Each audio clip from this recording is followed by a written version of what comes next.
ವಕ್ರತುಂಡ ಮಹಾಕಾಯ ಕೋಟಿ ಸೂರ್ಯ ಸಮಪ್ರಭಾ ನಿರ್ವಿಘ್ನಂ ಕುರು ಮೇ ದೇವ ಸರ್ವಕಾರ್ಯೇಷು ಸರ್ವದಾ ಸರ್ವಕಾರ್ಯೇಷು ಸರ್ವದಾ. ಶ್ರೀ ಗುರುಗಣಾಧಿಪತಯೇ ನಮಃ. ಬಂಧುಗಳೇ, ರಾಮಾಯಣ ದರ್ಶನಂ 39ನೇ ಸಂಚಿಕೆಯನ್ನು ಪ್ರವೇಶ ಮಾಡುತ್ತಾ ಇದ್ದೇವೆ. ತೊರವೆಯ ನರಹರಿಯ ರಾಮಾಯಣದ ಕಿಷ್ಕಿಂಧ ಕಾಂಡದಲ್ಲಿ 4ನೇ ಸಂಧಿಯಲ್ಲಿ ನಾವಿದ್ದೇವೆ. ಹಿಂದಿನ ಸಂಚಿಕೆಯಲ್ಲಿ ರಾಮಬಾಣದಿಂದ ನೊಂದು ರಾಮನ ಮೇಲೆ ಆಕ್ಷೇಪದ ಸರಣಿಯನ್ನು ಪೂರ್ವಪಕ್ಷವಾಗಿ ವಾಲಿ ಮುಂದಿಟ್ಟದ್ದನ್ನು ಗಮನಿಸಿದ್ದೇವೆ. ರಾಮನ ಧಾರ್ಮಿಕ ಪ್ರಜ್ಞೆ, ದುಷ್ಟ ದಮನದ ಕೈಂಕರ್ಯ, ಸೂರ್ಯವಂಶಿಯವರಿಗೆ ಶಿಕ್ಷೆ ಮತ್ತು ರಕ್ಷೆಯ ಹೊಣೆ ಇರುವಂತಹದ್ದು, ಇದನ್ನು ರಾಮ ಸ್ಪಷ್ಟವಾಗಿ ಹೇಳುವಂತಹದ್ದನ್ನು ಈ ಸಂಚಿಕೆಯಲ್ಲಿ ಕಾಣಬಹುದು. ಒಟ್ಟು ರಾಮಾಯಣದಲ್ಲಿ ನಮಗೆ ಕಾಣುವಂತಹ ಜಿಜ್ಞಾಸೆಗಳದು. ಮರೆಯಲ್ಲಿ ನಿಂತು ರಾಮ ವಾಲಿಗೆ ಬಾಣ ಹೊಡೆದದ್ದು ಸರಿಯೋ? ಇದನ್ನು ಎಲ್ಲರೂ ಪ್ರಶ್ನಿಸುವಂಥ ಒಂದು ವಾಡಿಕೆಯಾಗಿದೆ. ಇಲ್ಲಿ ಯಾವ ಗೊಂದಲವೂ ಇಲ್ಲ. ಶಾಸ್ತ್ರಬದ್ಧವಾಗಿ ಧಾರ್ಮಿಕವಾಗಿ ರಾಮ ನಡ್ಕೊಂಡ ರೀತಿ ಏನು ಎನ್ನುವುದನ್ನು ಈ ಸಂಚಿಕೆಯಲ್ಲಿ ತೊರವೆ ಬಹಳ ಸೊಗಸಾಗಿ ಚಿತ್ರಿಸಿದ್ದನ್ನು ಕಾಣುತ್ತೇವೆ. ಆ ಭಾಗವನ್ನು ನಾವು ಕೇಳೋಣ. ಅಂಗವೇ ನಿನಗಿದು ಸರೋಜದ ವ್ಯಂಗಿಯಲಿ ನೀ ನುಡಿಯುವುದಾದಿಟ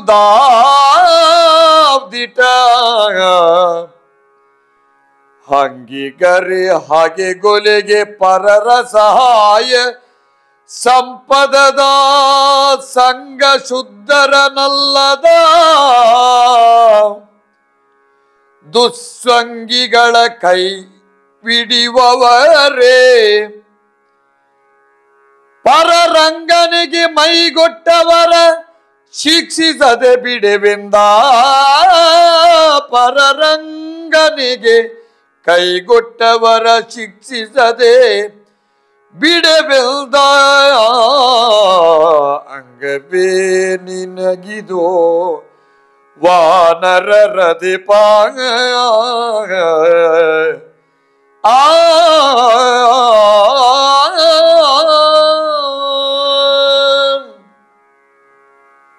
ಸ್ಪಷ್ಟವಾಗಿ ಮತ್ತು ಯಥಾರ್ಥವಾಗಿ, ಸುಂದರವಾಗಿ, ಶಾಸ್ತ್ರಬದ್ಧವಾಗಿ ರಾಮ ವಾಲಿಗೆ ಸಮಾಧಾನದ, ತೃಪ್ತಿಯಾಗುವ ಅಪೂರ್ವವಾದಂತಹ ಮಾತುಗಳನ್ನು ಆಡ್ತಾರೆ.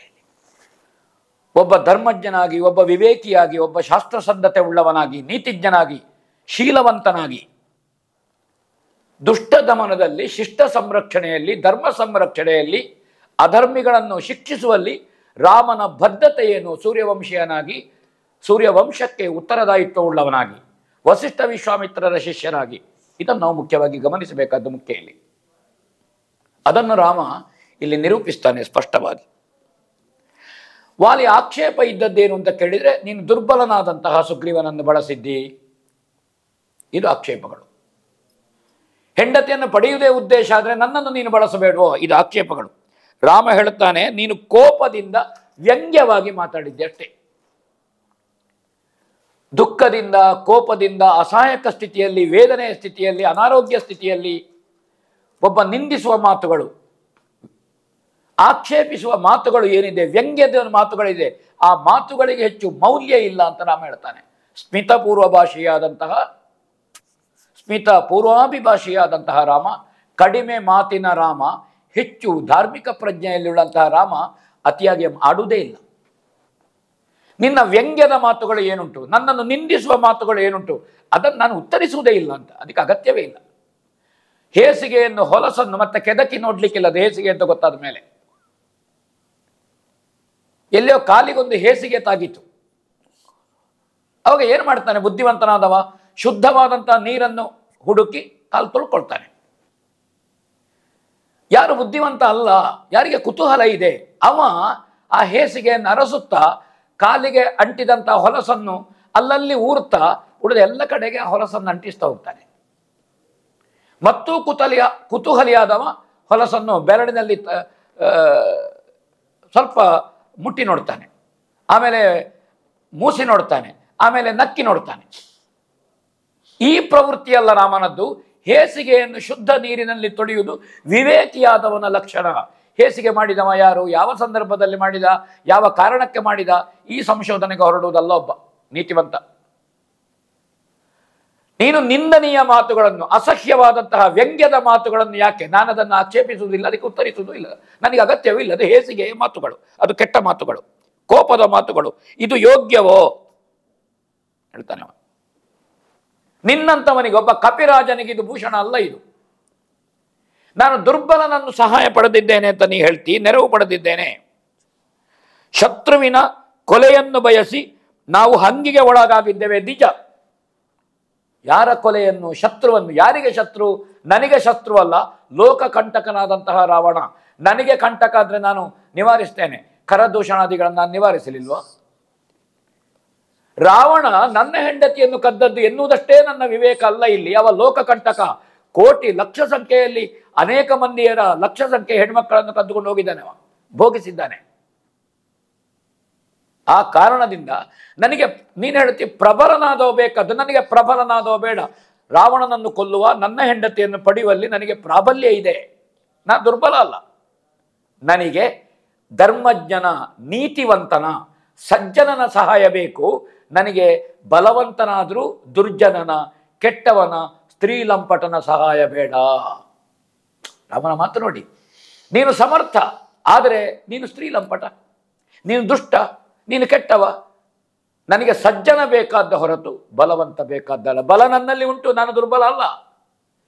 ನೀನು ಹಂಗಿಸಿದ್ರೂ ನನಗೆ ಬೇಸರ ಇಲ್ಲ. ಇದು ರಾಮನಲ್ಲಿರುವಂತಹ ವಿವೇಕ, ಅವನ ಆತ್ಮಪ್ರತ್ಯಯದ ಪ್ರಜ್ಞೆ ನಮಗೆ ಕಾಣ್ತದೆ. ಪರಿಶುದ್ಧರು ಯಾರು, ನಡವಳಿಕೆ ಇಲ್ಲವದವರು ಯಾರು, ಅದನ್ನು ನಾವು ನೋಡ್ಕೋಬೇಕು. ಪರಿಶುದ್ಧ ನಡವಳಿಕೆಯವರಲ್ಲದೆ ನಾವು ದುರ್ಜನರ ಕೈ ಹಿಡಿಯುವುದಿಲ್ಲ. ಶುದ್ಧಾಂತಃಕರಣವುಳ್ಳವರಾಗಬೇಕು, ನೀತಿವಂತರಾಗಬೇಕು. ನಮಗೆ ಪ್ರಾಬಲ್ಯ ಇರುವುದು ಶಕ್ತಿ, ದೇಹದ ಶಕ್ತಿಯಲ್ಲಿ ಅಲ್ಲ, ಧಾರ್ಮಿಕ ಶಕ್ತಿಯಲ್ಲಿ. ಪ್ರಾಬಲ್ಯ ಯಾವುದು? ಅಸತ್ಯದಲ್ಲಿ ಅಲ್ಲ, ಸತ್ಯದಲ್ಲಿ, ಸೌಶೀಲ್ಯದಲ್ಲಿ, ಸನ್ನಡತೆಯಲ್ಲಿ. ಇದು ಪ್ರಾಬಲ್ಯ ಮನುಷ್ಯನಿಗೆ. ದೇಹದಾರ್ಢ್ಯತೆ ಶಕ್ತಿ ಮನುಷ್ಯನ ಪ್ರಾಬಲ್ಯ ಅಲ್ಲ ಅದು. ರಾಮ ವಾಲಿಗೆ ವಿವೇಕವನ್ನು ಹೇಳ್ತಾನೆ ಅವ. ಕ್ಷತ್ರಿಯರ ರಾಜಮಾರ್ಗ ಏನಿದೆ, ಸನ್ಮಾರ್ಗದ ವಿಚಾರ ಕೇಳು. ಅನ್ಯಾಯವನ್ನು ನಾವು ಹಿಡಿಯುವುದಿಲ್ಲ. ವೇದಗಳಲ್ಲಿ ಹೇಳಿರುವಂತಹ ದಾರಿ ನಮ್ಮದು. ವೇದ ಮಾರ್ಗದಿಂದ ನಾವು ದಂಡನೆಯನ್ನು ಕೊಡುವಂತಹದ್ದು. ರಾಜನಿಗೆ ಹಾಗೆ ವೇದ ಮಾರ್ಗ, ಧಾರ್ಮಿಕ. ಯಾವುದರಿಂದ ದಂಡನೆ? ಶಾಸ್ತ್ರ, ನೀತಿ, ಇದನ್ನು ತಿಳಿದು ದಂಡನೆ, ಅದನ್ನು ಮಾಡಬೇಕಾದ್ದು. ಆ ಮಾರ್ಗದಲ್ಲಿ ನಾವು ನಮ್ಮ ಶ್ರದ್ಧೆ. ನೀನು ಅನ್ಯಾಯ ಮಾಡಿದವನಲ್ವೇ ಅಂತ ಕೇಳ್ತಾನೆವ. ನಾನು ಸಾಮಾನ್ಯವಾಗಿ ಅಂಥದ್ದನ್ನು ಮಾಡುವುದಲ್ಲ. ಮುಚ್ಚುಮರೆ ಏಕೆ? ಧರ್ಮ, ಅರ್ಥ, ಕಾಮಗಳ ಸ್ವರೂಪ ಲೌಕಿಕ ನ್ಯಾಯ ಅಂತ ಉಂಟು. ಧರ್ಮ, ಅರ್ಥ, ಕಾಮ, ಮೋಕ್ಷ ಆಮೇಲೆ ಇತ್ತು. ಇದಕ್ಕೊಂದು ಸಾಮಾಜಿಕ ನ್ಯಾಯ ಇದೆ, ಬದ್ಧತೆ ಉಂಟು. ಈ ಸಾಮಾಜಿಕ ನ್ಯಾಯ, ವ್ಯವಹಾರ ಪ್ರಜ್ಞೆ ವಾಲಿಯಲ್ಲಿ ಕಾಣಲಿಲ್ಲ. ಆ ಕಾಣದೇ ಇದ್ದವನಲ್ಲಿ ಸಮರ್ಥಿಸುವುದು ಯಾಕೆ?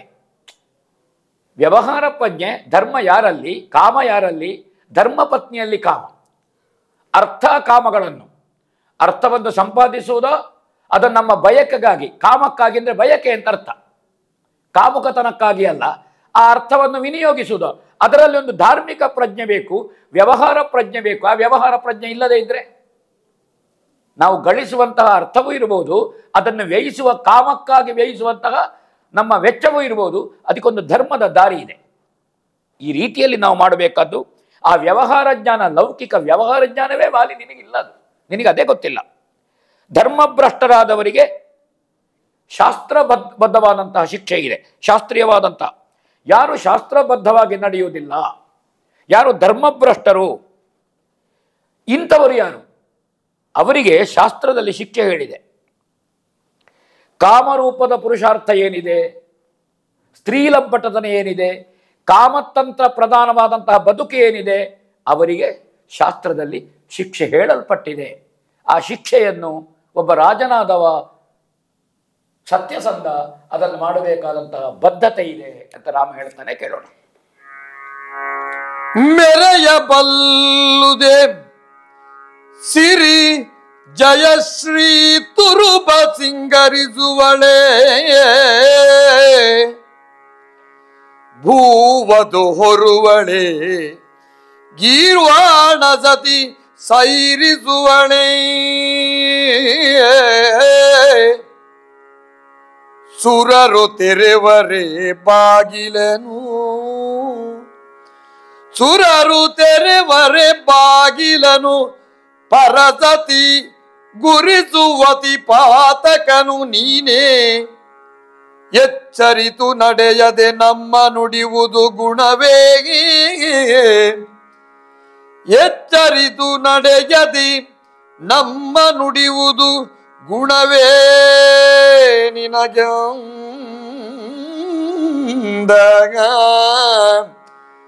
ಎಲೆ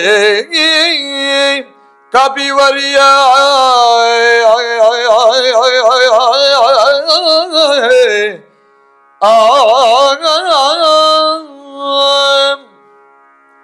ಪರಸ್ತ್ರೀಯನ್ನು ಆಸೆ ಪಟ್ಟಂತಹ ಮಹಾಪಾಪಿ ನೀನು.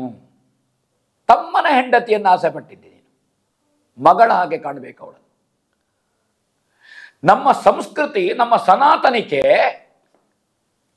ಹೆಣ್ಮಕ್ಕಳಿಗೆ ಕೊಟ್ಟಂತಹ ಗೌರವ, ಪೂಜ್ಯ ಭಾವನೆ ಇದು ಅಪೂರ್ವವಾದದ್ದು.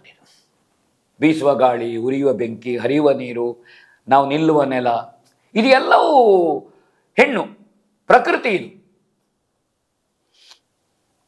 ಭೂಮಿ ತಾಯಿ ಇದು. ಹಾಗಾಗಿ ಏನು ನಮ್ಮ ಸಂಸ್ಕಾರ, ಏನು ಸಂಸ್ಕೃತಿ, ಏನು? ನಿನ್ನಲ್ಲಿ ಸಂಪತ್ತು ಮೆರೆಯಬಲ್ಲುದೇ. ಸಂಪತ್ತು ಮೆರೆಯುವುದು ಹೇಗೆ ನಿನಗೆ?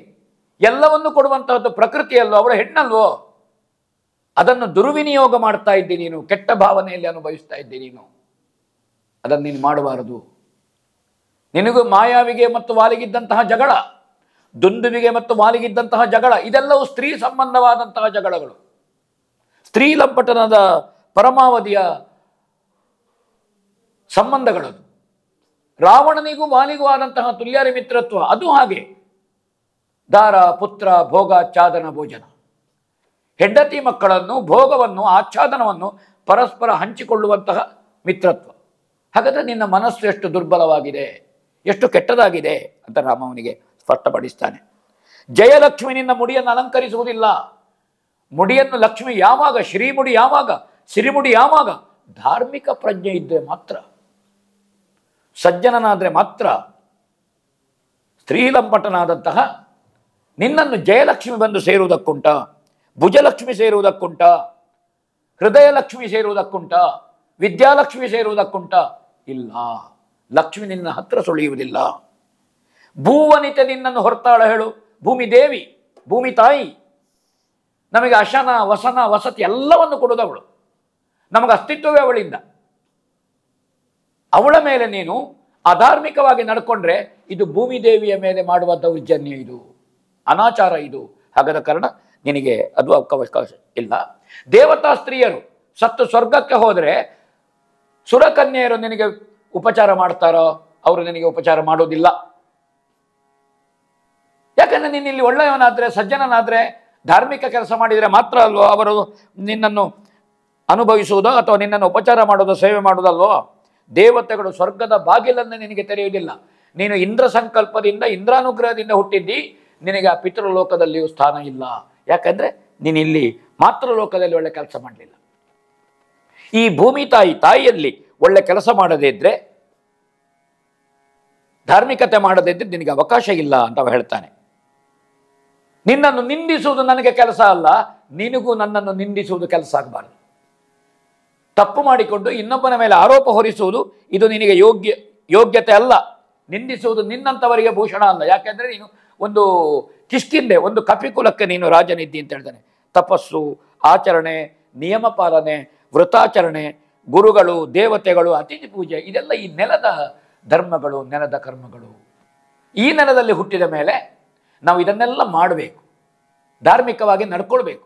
ಯಾಕಂದರೆ ಧರ್ಮ ಭೂಮಿಯಲ್ಲಿದ್ದೇವೆ, ಕರ್ಮ ಭೂಮಿಯಲ್ಲಿದ್ದೇವೆ, ಯಜ್ಞ ಭೂಮಿಯಲ್ಲಿದ್ದೇವೆ, ಯಾಗ ಭೂಮಿಯಲ್ಲಿದ್ದೇವೆ, ಯೋಗ ಭೂಮಿಯಲ್ಲಿದ್ದೇವೆ, ತ್ಯಾಗ ಭೂಮಿಯಲ್ಲಿದ್ದೇವೆ. ಈ ಭೂಮಿಯ ಮಹಿಮೆ ಏನು? ಎಲ್ಲವೂ ಇದೆ. ಇದು ಈ ಭೂಮಿಯಲ್ಲಿ, ಈ ಭೂಮಿಗೆ ಹೇಗೆ ಬೇಕೋ, ಇಲ್ಲಿಯ ಸಂವಿಧಾನ ಏನು ಜೀವನಕ್ಕೆ, ಇಲ್ಲಿಯ ಬದುಕಿನ ಶೈಲಿ ಏನು, ಇಲ್ಲಿ ಸ್ಮೃತಿಕಾರರು ನಮಗೆ ಬದುಕನ್ನು ಹೇಗೆ ರೂಪಿಸಬೇಕು ಅಂತ ಹೇಳಿದ್ದಾರೋ ಆ ರೀತಿಯಿಂದ ನಾವಿಲ್ಲಿ ಬದುಕಬೇಕು. ಇಲ್ಲಿಯ ಶಾಸನ ಬೇರೆ, ದೇವಲೋಕದ ಶಾಸನ ಬೇರೆ, ಪಾತಾಳ ಲೋಕದ ಶಾಸನ ಬೇರೆ. ಆಯಾಯ ಭೂಮಿಗೆ ತಕ್ಕಂತೆ, ಆ ಶಾಸನಕ್ಕೆ ತಕ್ಕಂತೆ, ಆ ಶ್ರುತಿಯೋ ಸ್ಮೃತಿಯೋ ಧಾರ್ಮಿಕ ಆಚರಣೆಗಳೋ ನಡವಳಿಕೆಗಳೋ ನಂಬಿಕೆಗಳೋ ಆ ರೀತಿಯಿಂದ ಬದುಕಬೇಕು ಅಂತ ರಾಮ ಅವನಿಗೆ ಎಚ್ಚರಿಕೆಯ ಮಾತುಗಳನ್ನು ಹೇಳ್ತಾನೆ. ಆ ಕಾರಣದಿಂದ ಸಮಾಧಿ, ಮೌನ, ಧ್ಯಾನ, ಪರಸ್ತ್ರೀಯನ್ನು ಬಯಸದೇ ಇರುವಂತಹದ್ದು, ವಿವೇಕ ವಿಚಾರಗಳು, ಪರಸ್ತ್ರೀಯರನ್ನು ಕೂಡುವುದು, ಇದೆಲ್ಲ ಪುಣ್ಯ ವಿರೋಧಿಯಾದಂತಹ ಕೆಲಸ. ವಾಲಿ, ನೀನು ಆ ಪುಣ್ಯ ವಿರೋಧಿಯಾದಂತಹ ಕೆಲಸವನ್ನು, ನೀನು ಅತ್ಯಂತ ನೀಚ ಕೆಲಸವನ್ನು, ಅತ್ಯಂತ ಕೆಟ್ಟ ಕೆಲಸವನ್ನು ನೀನು ಮಾಡ್ತಾ ಇದ್ದಿ ಅಂತ ಅವನ ವಿವೇಕಕ್ಕೆ ರಾಮ ಎಚ್ಚರಿಕೆಯನ್ನು ಕೊಡ್ತಾನೆ. ಮುಂದೆ ನೋಡೋಣ. ಎಲೆ ಕಪೀಶ್ವರ ಕೇಳು ಪರಸತಿಗಳು ಹಾಯಿಕೊಂಡೇ ತಮ್ಮನ ಕೊಳೆಗೆಳಸಿ ಹೊರವಡಿಸಿ ಹಾಯಿಕೊಂಡೇ ನಾದಿನಿಯ ಬಯಳಗಿ ಬಳಕೆಯವು ತಾ ದೋಷಕೃತ ಸಮ್ಮಿಳಿತವಲ್ಲದೇ ನಾವು ನಿನ್ನನು ಕೊಲುವುದೇ ಅನ್ಯಾಯವೇ ಅನ್ಯಾಯವೇ ಅನ್ಯಾಯವೇ ನೀ ನೋಡಿಕೋ ಎಂದ ಎಲೆ ಕಪೀಶ್ವರ ಕೇಳೋ ಅಯ್ಯ ಕಪೀಶ್ವರ ಕೇಳು ಓ ಓ ಓ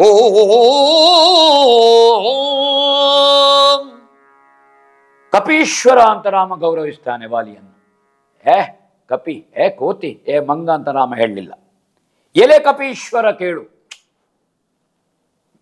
ದುಷ್ಟನಾಗಲಿ, ತನ್ನನ್ನು ನಿಂದಿಸಿ ಜರೆದು ಆಡಿದವನಾಗಲಿ, ಅವನಲ್ಲಿ ಇದ್ದಂತಹ ಯೋಗ್ಯತೆಯನ್ನು, ಅಂತಸ್ತನ್ನು ಹುಡುಕಿ ಪರರಲ್ಲಿರುವಂತಹ ಪರಮಾಣುವಿನಂತಹ ಸದ್ಗುಣವನ್ನು ಗುರುತಿಸಬೇಕಂತೆ. ಸದ್ಗುಣ ಸಣ್ಣ ಅಣುರೂಪದಲ್ಲಿದೆ, ಆದರೆ ಅದನ್ನು ಗುರುತಿಸಿ ಹೇಳುವುದು ನಿಜವಾದ ಸಜ್ಜನಿಕೆ. ರಾಮನ ಗುಣಗಳದು. ಎಲೆ ಕಪೀಶ್ವರ ಕೇಳು, ಎಂತವ ನೀನು? ಕಿಷ್ಕಿಂದ ಸಾಮ್ರಾಜ್ಯಕ್ಕೆ ಒಡೆಯ ನೀನು. ಉಪನಯನಾದಿ ಸಂಸ್ಕಾರ ಇದೆ, ವಿವಾಹಾದಿ ಸಂಸ್ಕಾರ ಇದೆ, ಔರ್ಧ ದೇಹಿಕಾದಿ ಸಂಸ್ಕಾರ ಇದೆ. ಮನುಷ್ಯರಲ್ಲಿ ಇದ್ದಂತೆ ಇರಲಿಕ್ಕಿಲ್ಲ. ವಾನರರೇ ಆಗಲಿ ಯಜ್ಞೋಪವೀತ ಧಾರಣೆ ಇದೆ, ಅನುಷ್ಠಾನಾದಿಗಳಿದೆ, ಸಂಧ್ಯಾವಂದನೆ ಮಾಡ್ತಾನೆ. ಹಾಗಾದರೆ ವಾಲಿಯಲ್ಲಿ ಸಂಸ್ಕಾರ ಉಂಟು. ದೇವೇಂದ್ರ ಸಂಕಲ್ಪದಿಂದ ಹುಟ್ಟಿದ್ದಾನೆ. ಹುಟ್ಟಿನ ದಿವ್ಯತೆ ಇದೆ, ಭವ್ಯತೆ ಇದೆ, ಇಂದ್ರಾನುಗ್ರಹ ಉಂಟು, ಕಾಂಚನಮಾಲೆ ಉಂಟು. ಏನೆಲ್ಲ ಇಲ್ಲ ವಾಲಿಗೆ? ಇಂಥವನಾಗಿ ಮಾಡುತ್ತಿರುವುದು ನೀನು ಏನನ್ನು ಮಾಡುತ್ತಾ ಇದ್ದಿ ಹೇಳು? ನೀನು ಪರಸ್ತ್ರೀಯನ್ನು ಆಶಿಸಿದೆ. ತಮ್ಮನ ಹೆಂಡತಿ ಯಾರು? ವಾಲಿಯೇ ಮದುವೆ ಮಾಡಿಸಿದ್ದು. ಜ್ಯೇಷ್ಠ ಭ್ರಾತೃಪಿತು ಸಮಾಹ, ಹಿರಿಯ ಅಣ್ಣ ತಂದೆಗೆ ಸಮಾನ. ಆ ಅಣ್ಣನಿಗೆ ಈ ತಮ್ಮನ ಹೆಂಡತಿ ಸೊಸೆಯ ಸ್ಥಾನದಲ್ಲಿದ್ದಾಳೆ, ಮಗಳ ಸ್ಥಾನದಲ್ಲಿದ್ದಾಳೆ. ನಾದಿನಿ ಅಂದರೆ ಆ ತಮ್ಮನ ಹೆಂಡತಿಯನ್ನು ನೀನು ಆಶಿಸಿದೆ.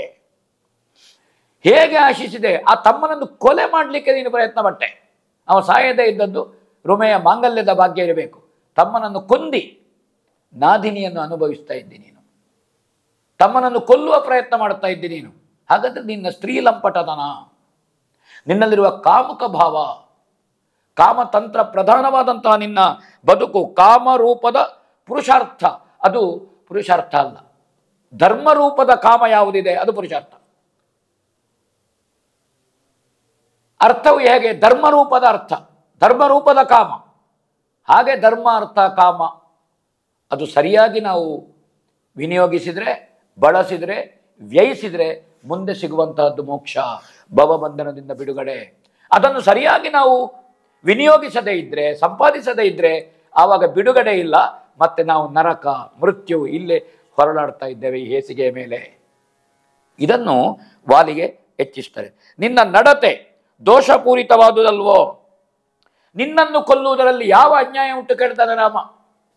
ನಿನ್ನನ್ನು ಹೊಡೆದು ಕೊಲ್ಲಬಹುದು.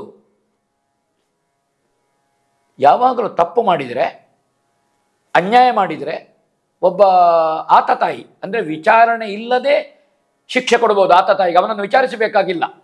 ಅಂತ ಆತತಾಯಿತನದ ತಪ್ಪು ನೀನು ಮಾಡಿದ್ದಿ.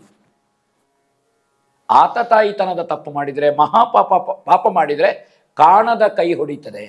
ನಾವು ಹೇಳ್ತೇವೆ ಕೆಲವಲ್ಲ, ಅದು ಕಾಣದ ಕೈ ಹೊಡಿತದೆ ಅಂದರೆ ಭಗವಂತ ಹೊಡಿತಾನೆ ಎನ್ನುವುದರಿಂದ ಒಬ್ಬ ದುಷ್ಟನಾದಂತಹ ವಾಲಿ ನೀನು ಮರೆಯಲ್ಲಿ ಯಾಕೆ ನಿಂತಿದ್ದಿ ರಾಮ ಅಂತ ಪ್ರಶ್ನಿಸುವ ಅರ್ಹತೆಯನ್ನೇ ಇಟ್ಟುಕೊಳ್ಳಿಲ್ಲ. ಯಾಕೆ ಇಟ್ಟುಕೊಳ್ಳಿಲ್ಲ? ಯಾರೂ ಹೊಡಿಬಹುದು, ರಾಮನೇ ಆಗಬೇಕು ಅಂತ ಇಲ್ಲ. ಹೊಡೆಯುವ ಧೈರ್ಯ ಇದ್ದರೆ ವಾಲಿಯನ್ನು ಯಾರು ಒಬ್ಬ ಧರ್ಮಾತ್ಮ ಹೊಡಿಬಹುದು, ಅದು ರಾಮನೇ ಆಗಬೇಕಾಗಿಲ್ಲ. ಒಬ್ಬ ಅಪರಾಧ ಮಾಡಿದವ, ಮಹಾಪಾಪ ಮಾಡಿದವ, ಸ್ತ್ರೀಲಂಪಟ, ಒಬ್ಬ ಕಾಮುಕ, ಕಾಮದ ಮತಾಂಧ ಯಾರಿದ್ದಾನೆ ಅವನನ್ನು ಹೊಡಿಲಿಕ್ಕೆ, ಅವನನ್ನು ಕೊಲ್ಲಿಕ್ಕೆ ಅವ ಮುಂದೆ ನಿಂತು ಹೊಡಿಬೇಕಾಗಿಲ್ಲ. ಶಾಸ್ತ್ರ ಏನು ಹೇಳುತ್ತದೆ ಅಂದರೆ ಮಹಾಪಾಪಿಯಾದವನ ಮುಖಾವಲೋಕನ ನಿಷೇಧಂತೆ. ಆತತಾಯಿಯ ಮುಖ ನೋಡಬೇಕಾಗಿಲ್ಲ. ಹೇಗೆ ಒಬ್ಬ ದಂಡಾಧಿಕಾರಿ ನ್ಯಾಯಾಲಯದಲ್ಲಿ ಶಿಕ್ಷೆಯನ್ನು ಬರೆಯುವಾಗ ಅಪರಾಧಿಯ ಮುಖ ನೋಡುವುದಿಲ್ಲ, ಅವ ಮನೆಯಲ್ಲಿ ಕೂತು ಶಿಕ್ಷೆ ಬರೀಬಹುದು. ಅವನ ಅಪರಾಧ ಯಾವುದು, ಅದಕ್ಕೆ ಯಾವ ಪ್ರಮಾಣದ ಶಿಕ್ಷೆ ಎನ್ನುವಂತಹದ್ದು ಮುಖ್ಯ. ಹೀಗೆ ಶಿಕ್ಷೆಯ ರೂಪವಾಗಿ, ದಂಡನೆಯ ರೂಪವಾಗಿ ನಿನ್ನನ್ನು ಕೊಲ್ಲುವುದರಲ್ಲಿ ಯಾವ ಅನ್ಯಾಯ ಉಂಟು ಅಂತ ರಾಮ ಪ್ರಶ್ನಿಸ್ತಾನೆ. ಏನು ತಪ್ಪುಂಟು ನಿನ್ನನ್ನು ಕೊಲ್ಲುವುದರಲ್ಲಿ? ಹಾಗಾದ್ರೆ ಅವನ ಅನ್ಯಾಯ ಯಾವುದು ಎನ್ನುವುದನ್ನು ಸ್ಪಷ್ಟ ಹೇಳ್ತಾರೆ, ಕೇಳೋಣ.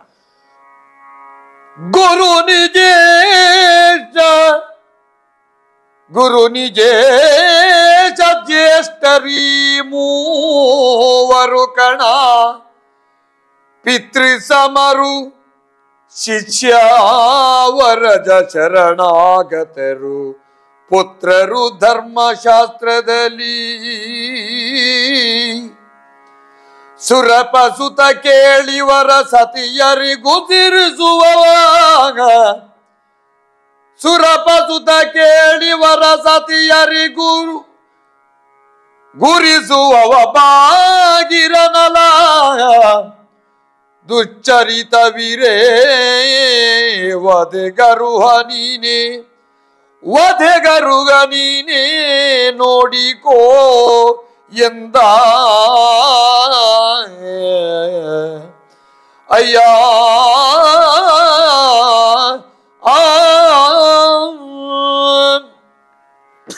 ಯಾರು ಶ್ರೇಷ್ಠರು ಮತ್ತು ಯಾರು ಪೂಜನೀಯರು ಅಂತ ರಾಮ ಹೇಳ್ತಾನೆ. ವಿದ್ಯೋಪದೇಶ ಮಾಡಿದಂತಹ ಗುರು, ಜನ್ಮಕ್ಕೆ ಕಾರಣನಾದಂತಹ ತಂದೆ, ಆಮೇಲೆ ಒಡೆಯ ಯಜಮಾನ ಅವ ಅಂತ ಹೇಳ್ತಾನೆ. ವಾಲ್ಮೀಕಿಗಳು ಹೇಳ್ತಾರೆ ಅದನ್ನು ಮೂವರನ್ನು. ಜನ್ಮ ಕೊಟ್ಟ ತಂದೆ, ವಿದ್ಯೋಪದೇಶ ಮಾಡಿದ ಗುರು ಮತ್ತು ಹಿರಿಯಣ್ಣ.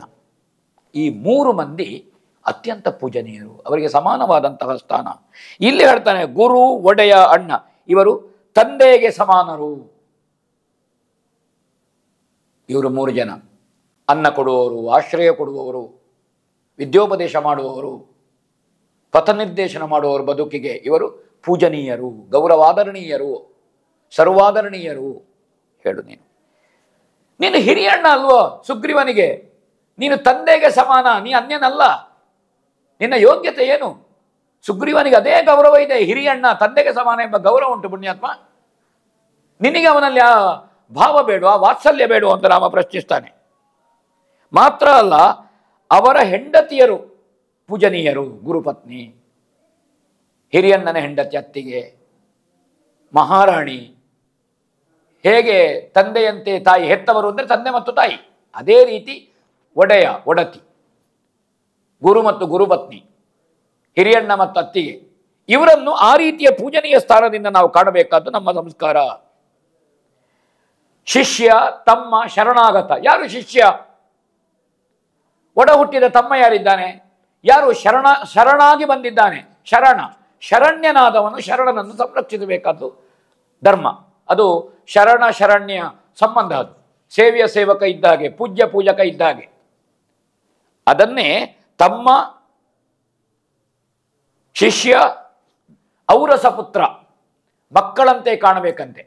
ಶರಣಾಗತನಾದವ ತಮ್ಮನನ್ನು ಮತ್ತು ಶಿಷ್ಯನನ್ನು ಮಗನ ಹಾಗೆ ಕಾಣಬೇಕಂತೆ. ಮಾತ್ರ ಅಲ್ಲ, ತಮ್ಮನ ಹೆಂಡತಿ, ಶಿಷ್ಯನ ಹೆಂಡತಿ, ಆಮೇಲೆ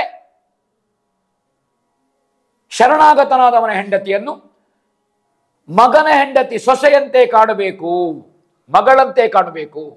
ತಮ್ಮನ ಹೆಂಡತಿಯನ್ನು ಮಗಳ ಹಾಗೆ, ಶಿಷ್ಯನ ಹೆಂಡತಿಯನ್ನು ಮಗಳ ಹಾಗೆ, ಶರಣಾಗತನಾಗಿ ಬಂದವನ ಹೆಂಡತಿಯನ್ನು ಮಗಳಂತೆ ಸೊಸೆಯಂತೆ ಕಾಣಬೇಕು ಅಂತ ರಾಮ ಹೇಳ್ತಾನೆ.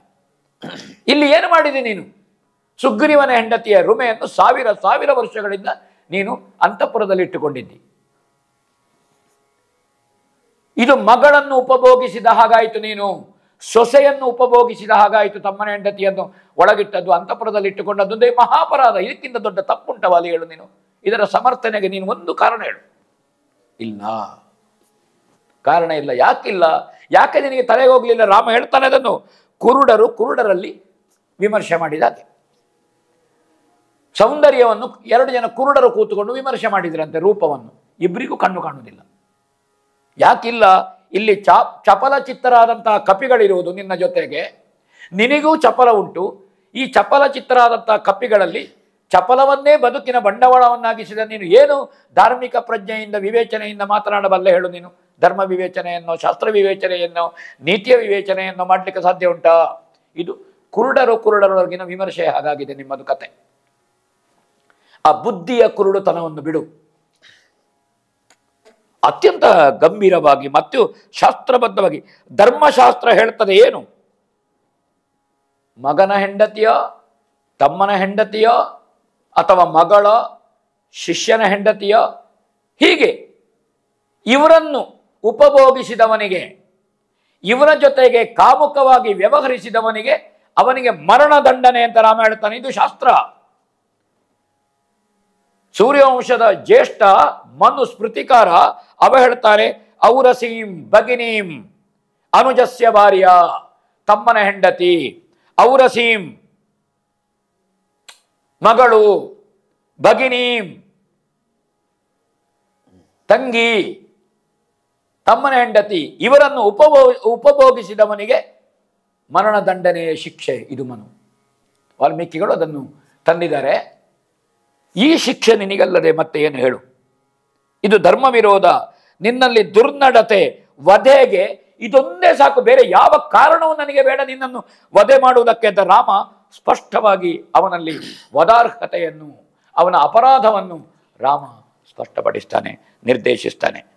ರಾಮನಿಗೆ ಶಾಸ್ತ್ರಬದ್ಧವಾಗಿ, ಶ್ರುತಿಬದ್ಧವಾಗಿ, ಸ್ಮೃತಿಬದ್ಧವಾಗಿ ಮುಂದೆ ಕೇಳೋಣ. ಇರುಳುಗಲ್ಲದ ಕೆಲಸ ದಿವದ ಚರಣಿ, ಧರ್ಮದ ವಿರಸ ತತ್ಪರಿಸರದ ನಡವಳಿ ನಿನ್ನೊಳಿರಿ,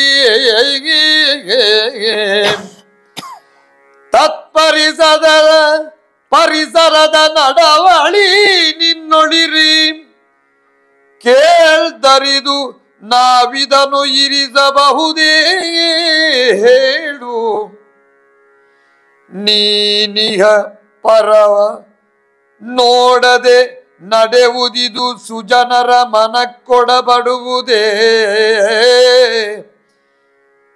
ಸುಜನರ ಮನಕ್ಕೊಡಬಡುವುದೇ. ನೀ ನೋಡಿಕೋ ಇದ ಕಪಿಜ್ವರ,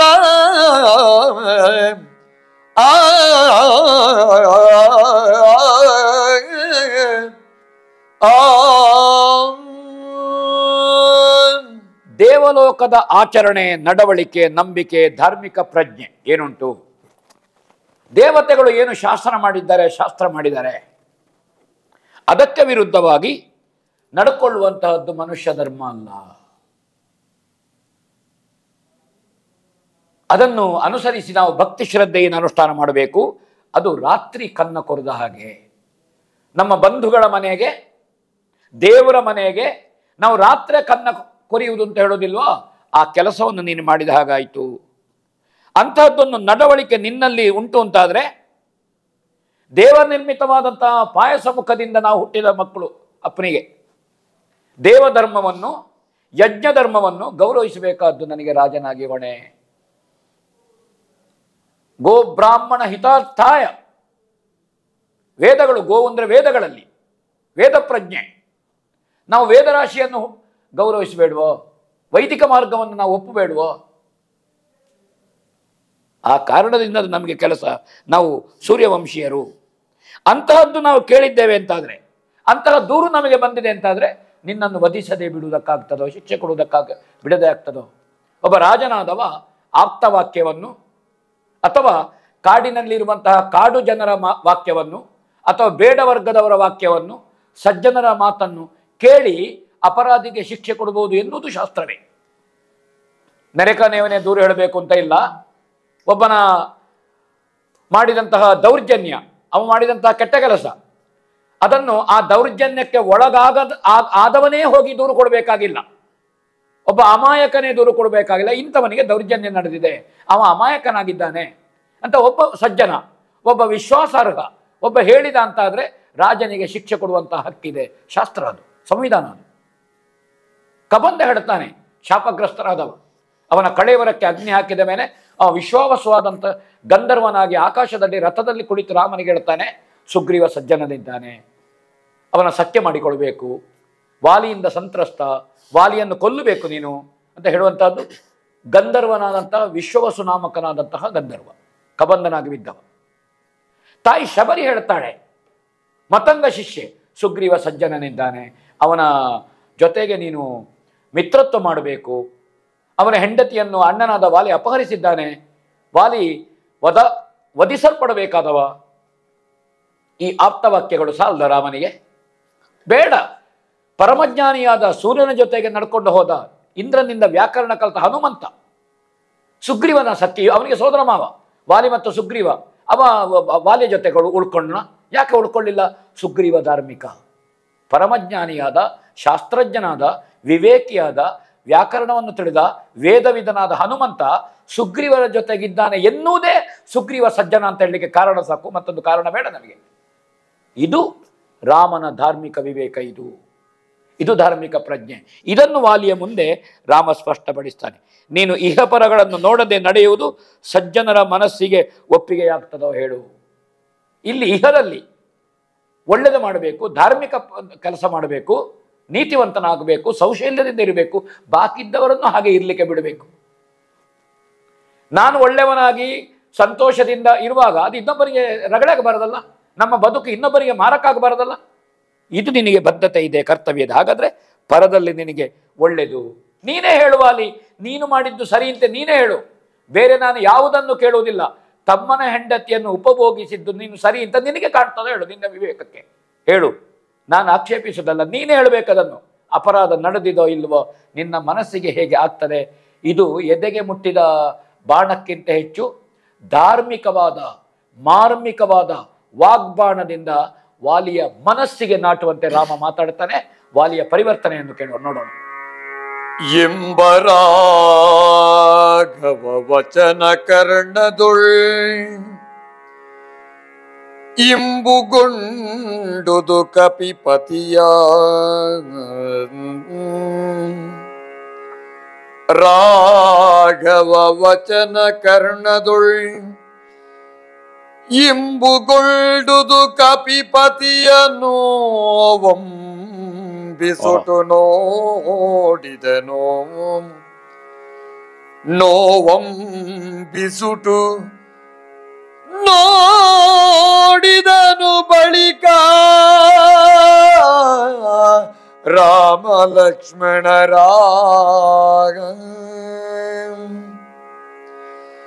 ಅಂಬುಜಾಕ್ಷ ಫಣೀಂದ್ರರ ಪ್ರತಿಬಿಂಬವಾಗಿರೆ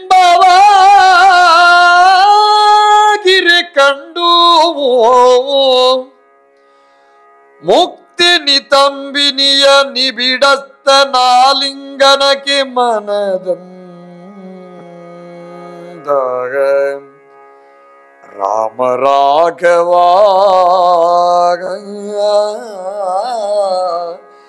ಆ ಆ ಆ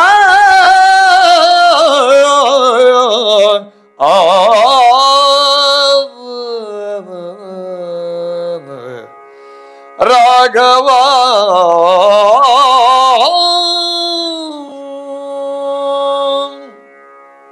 ವಾಲಿಯ ಪರಿವರ್ತನೆಯನ್ನು ನಾನು ವಾಚನಕಾರರು ರವಿಚಂದ್ರ ಕನ್ನಡಿಗಟ್ಟೆಯವರು ಹಾಡಿದ ಮೇಲೆ ವ್ಯಾಖ್ಯಾನ ಬೇಡ ಅಂತ ನನಗೆ ಅನ್ನಿಸ್ತದೆ. ಭಾವನೆಯಲ್ಲಿ ನಮ್ಗೆ ಅರ್ಥ ಆಗ್ತದೆ ವಾಲಿಯ ನೋವೇನು. ವಾಲಿಯ ಹೃದಯ ಬೆಂಕಿ ತಾಗಿದಾಗ ಬೆಣ್ಣೆಯೋ ಅಥವಾ ತುಪ್ಪವೋ ನೀರಾದಂತೆ ಕರಗಿ ಹೋಗ್ತಾ ಇದೆ. ಆರ್ದ್ರ ಭಾವನೆ ಜಾಗೃತ ಆಗಿದೆ. ಯಾಕಂದರೆ ಸಂಧ್ಯಾ ವಂದನೆ ಮಾಡುವ ವಾಲಿ, ಸಂಸ್ಕಾರವುಳ್ಳಂತಹ ವಾಲಿ, ಕಿಷ್ಕಿಂಧೆಯ ಅಧಿಪತಿ ವಾಲಿ, ದೇವೇಂದ್ರ ಸಂಜಾತ ವಾಲಿ. ಇಂತಹ ವಾಲಿಗೆ ರಾಮನ ಮಾತು ಅರ್ಥ ಆಗಲಿಲ್ಲ ಅಂದರೆ ಮತ್ತೆ ಯಾರಿಗೆ ಅರ್ಥ ಆಗಬೇಕು?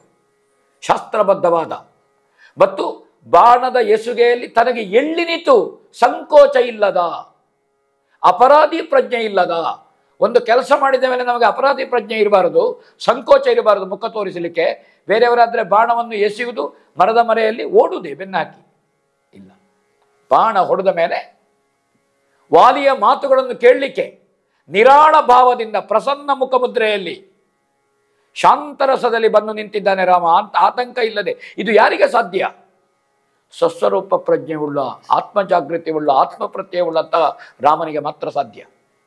ವಾಲಿ ಆಕ್ಷೇಪಗಳಿಗೂ ಹಾಗೆ. ಸಿಟ್ಟು ಬರಲಿಲ್ಲ, ಮುಖ ಕೆಂಪಾಗಲಿಲ್ಲ, ಕಣ್ಣು ಕೆಂಪಾಗಲಿಲ್ಲ, ನಡುಕ ಇಲ್ಲ, ಮಾತಿನಲ್ಲಿ ಸ್ಪಷ್ಟ ಇದೆ. ಇದನ್ನು ಕಂಡಂತಹ ವಾಲಿಗೆ ಮತ್ತೆ ಏನಾಗಬೇಕು ಹೇಳಿ? ವಾಲಿಯ ಕಿವಿಯನ್ನು ಹೊಕ್ಕಿತು, ನೋವು ನುಂಗಿಕೊಂಡು ರಾಮ ಲಕ್ಷ್ಮಣನನ್ನು ನೋಡಿದನಂತವ.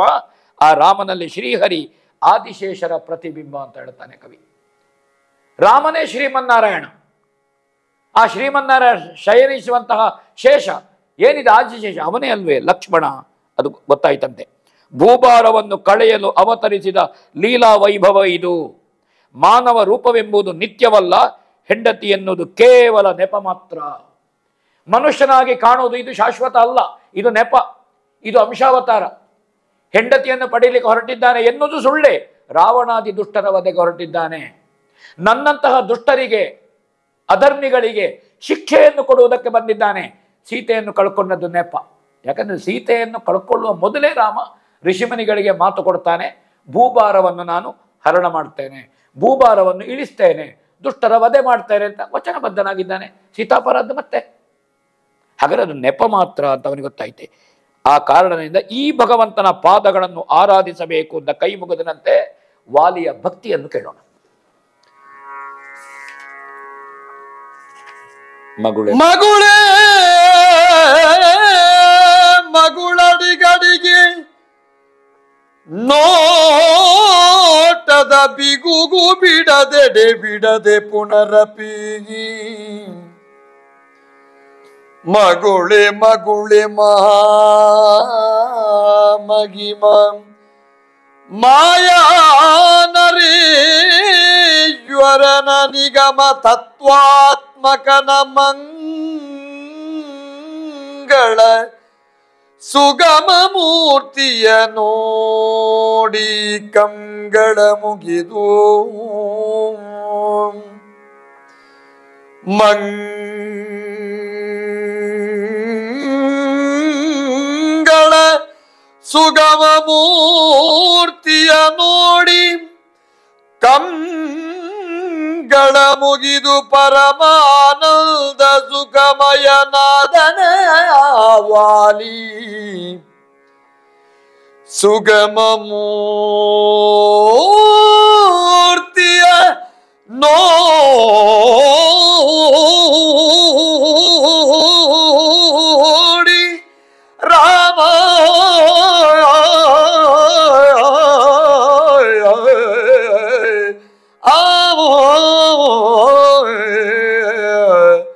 ರಾಮ ರಾಮ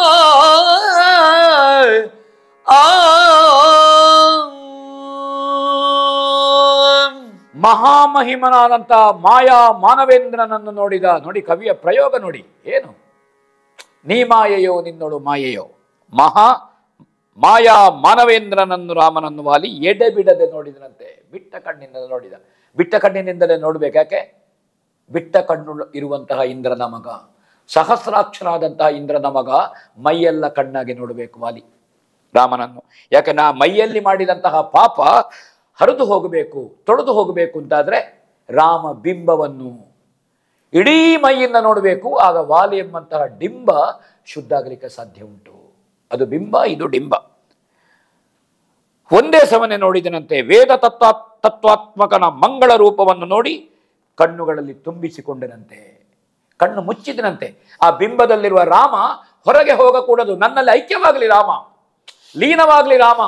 ಇದು ವಾಲಿಯ ಪಾಪ ತೊಳೆದು ಹೋಗಬೇಕಿದ್ರೆ ಮತ್ತೇನು ಮಾಡಬೇಕು? ಇದು ವಾಲಿಯ ಶ್ರದ್ಧೆ, ವಾಲಿಯ ಭಕ್ತಿ. ಇದು ದೇವಲಕ್ಷ್ಮೀಕಾಂತ.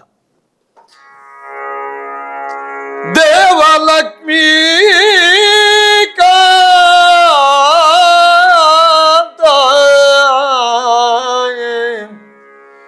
ವರರಾಜೀವಲೋಚನಾಯ ಭವ ವಿಮೋಚನ ದೇವ ಸಂಸಾರ ಪಾಜ ವಿನಾಶನ ಗನಾಶ ದೇವ ಭಕ್ತ ದೀನ ಮುಕ್ತಿವಧೂ ವಿಲಾಸ ಪ್ರದ ಪರಾಪರ ದೇವ ದೇವೋತ್ತಮ ಕೃಪಾನಿಧಿ ಸಲಗಬೇಕೆಂದ ಲಕ್ಷ್ಮೀಕಾಂತ ವರರಾಜೀವಲೋಚನ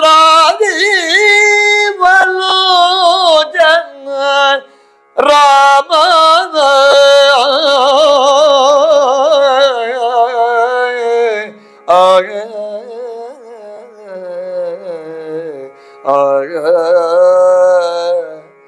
ರಾಮ. ಉದ್ಭಟನ ಕಾವ್ಯಾಲಂಕಾರದಲ್ಲಿ ನವರಸಗಳನ್ನು ಹೇಳಿದ್ದಾನೆ. ಶೃಂಗಾರದಿಂದ ತೊಡಗುತ್ತಾನೆ, ಹಾಸ್ಯ, ವೀರ, ಕರುಣ. ಕರುಣಾರಸದಲ್ಲಿ ಎರಡು, ಒಂದು ದುಃಖ ಮತ್ತೊಂದು ಭಕ್ತಿ. ಆ ಎರಡು ಸ್ವರೂಪ, ವೇದನೆ ಮತ್ತು ಭಗವಂತನ ಕುರಿತಾದಂತಹ ಶ್ರದ್ಧೆ ಕರುಣೆಯಲ್ಲಿ, ಎರಡೂ ಭಾವಗಳು ವೇದನೆ ಮತ್ತು ಭಕ್ತಿ. ಕರುಣಾರಸಕ್ಕೆ ಅತ್ಯಂತ ಉತ್ಕೃಷ್ಟ ಉದಾಹರಣೆ ಅಂತ ನಾನಿವತ್ತಿನ ರವಿಚಂದ್ರರ ಪ್ರಸ್ತುತಿಯಲ್ಲಿ ನಾನು ತಿಳ್ಕೊಂಡಿದ್ದೇನೆ. ದೇವಲಕ್ಷ್ಮೀ ರಮಣ ತಾನು ಮಾಡಿದ ಅಪರಾಧದ ಬಗೆಗೆ ದುಃಖ ಇದೆ, ನೋವಿದೆ. ಮಾಯಾ ಮನುಜನಾದಂತಹ ದೇವೋತ್ತಮನಾದಂತಹ ರಾಮನಲ್ಲಿರುವಂತಹ ವಾಲಿಯ ಭಕ್ತಿ. ದೇವಲಕ್ಷ್ಮೀಪತಿ ರಾಜೀವಲೋಚನ ಜನ್ಮಾಂತರ ನಿವಾರಕ ಭಕ್ತಿ, ಶ್ರದ್ಧೆ ಇದೆ ಇಲ್ಲಿ. ಸಂಸಾರ ಬಂಧನ ವಿನಾಶಕ, ಪಾಪ ಪರಿಹಾರಕ. ನೀನು ಏನಲ್ಲ ಹೇಳು, ನೀನು ಎಲ್ಲವೂ ಹೌದು. ಭಕ್ತಾದೀನ ನೀನು, ಮೋಕ್ಷದಾಯಕ ನೀನು, ಪರಾಪರ ದೇವ, ದೇವೋತ್ತಮ, ಕೃಪಾನಿಧಿ, ಕರುಣಾಳು. ನೀನು ಕಾಪಾಡಬೇಕು ರಾಮ. ನಾ ಅಪರಾಧ ಮಾಡಿದ್ದೇನೆ, ಸಂಶಯವೇ ಇಲ್ಲದರಲ್ಲಿ, ಯಾವ ಸಮರ್ಥನೆಯೂ ಇಲ್ಲ. ಇಹ ಪರಗತಿಗೆ ಸಲ್ಲದ, ಲೋಕ ಬಹಿಷ್ಕೃತವಾದ, ಅಸಹನೀಯವಾದ, ದುರಾಚಾರಿಯೂ ದುಷ್ಟನೂ ಆದವನೊಬ್ಬ ಏನು ಮಾಡ್ಬೋದು? ಇದನ್ನೆಲ್ಲ ನಾ ಮಾಡಿದ್ದೇನೆ. ನಾನು ಕೆಟ್ಟ ನಡತೆ ಉಳ್ಳವ, ವಂಚಕ, ಕೋಪಿಷ್ಟ, ಅನೇಕ ಪಾಪ ಕರ್ಮ ಮಾಡಿದ್ದೇನೆ.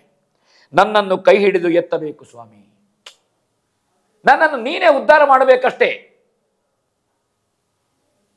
ತನ್ನ ತಪ್ಪಿನ ಅರಿವಾಗಿದೆ. ಹಾಗಾದ ಕಾರಣ ಸಂಸಾರ ಯಾಕೆ ಅಂತ ಹೇಳ್ತಾನೆ, ಕೇಳೋಣ. ಉಡಿಯವೇ ತರುಗಾಳಿಯಲಿ ಗಿರಿ ಕೆಡೆಯವೇ, ಸಿಡಿಲಿನಲಿಯ ಕೆಡುವೊಡಲು ಬೀಳಲಿ ಕಂಗಲಾಚಿದೆ ದೇವಾ, ಅಂಗಲಾಚಿದೆ ದೇವನಿನ್ನೊಡನೆ. ಕಿಡಿಯದೆನ್ನ ಪರಾಧವನು ಕೈಗೆ ಪಿಡಿದು, ಹಿಡಿಯದೆನ್ನ ಪರಾಧವನು ಕೈಗಿಡಿದು, ನಿನ್ನ ಪದಾರವಿಲ್ಲದಲಡಗಿಸುವ ಘನ ಕೃಪೆಯ ನೆಲ್ಲಲಿ ಬೀರಬೇಕೆಂದ ರಾಮ ರಾಮ.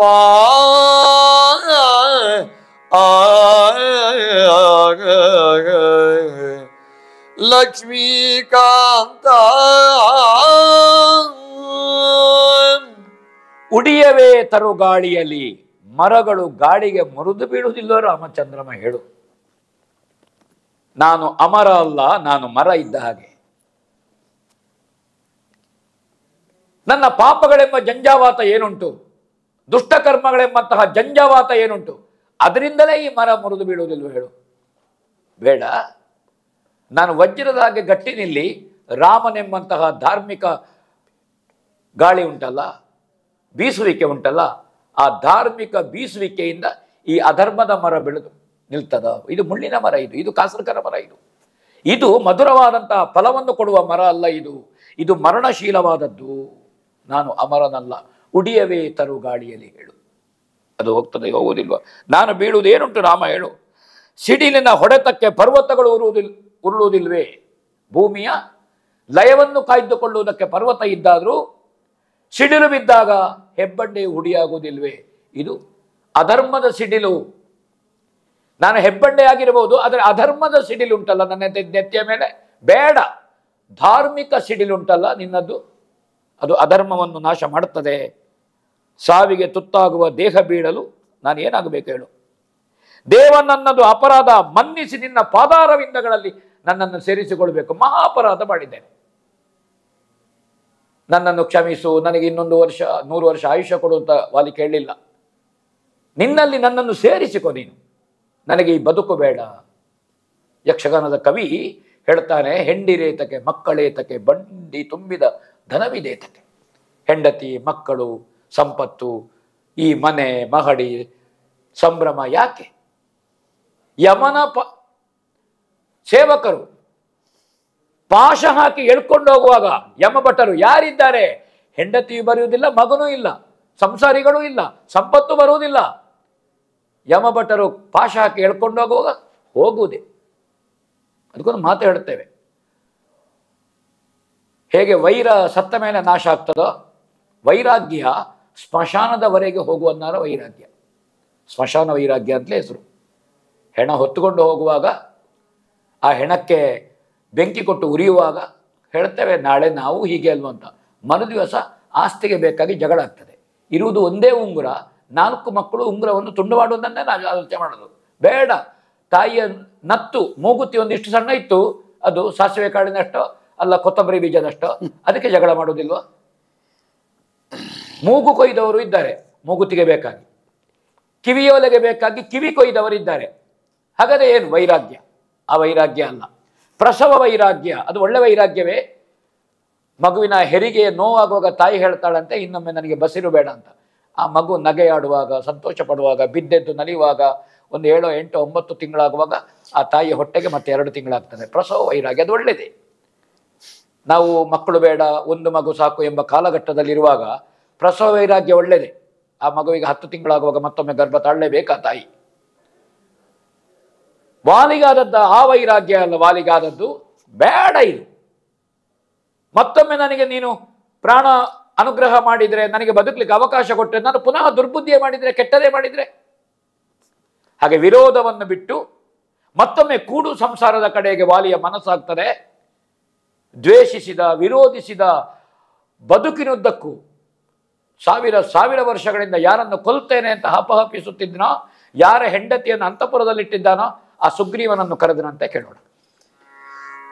ತಮ್ಮ ಬಾ ಶಿವನಾಣೆ ನಿನ್ನಲಿ ನಿಮ್ಮಿದಧಿಕ ದ್ವೇಷವಿ ಪರಬೊಮ್ಮದಿರಲಿ ಬಿಟ್ಟುದೀ ರಘುರಾಮಚಂದ್ರ ಮನಸೊಮ್ಮೆ ನೊಯ್ದಾಗ ರಘುರಾಮಚಂದ್ರ ಮನಸೊಮ್ಮನುಯ್ದವ ಗೊಡಲುಗೊಡು ನೆರೆ ನೆಮ್ಮುವುದು ಸತ್ಕೀರ್ತಿಲತೆ ಬಳಿ ಕೆಮ್ಮ ವಂಶದ್ರುಮವ ನಿಂದಪ್ಪಿದನು ಸಹಭವನ ಸತ್ಕೀರ್ತಿಲತೆ ಬಳಿ ಕೆಮ್ಮ ವಂಶದ್ರುಮವ ನಿಂದಪ್ಪಿದನು ಸಹಭವನ ಇತ್ತಬ ತಮ್ಮ ಸುಗ್ರೀವ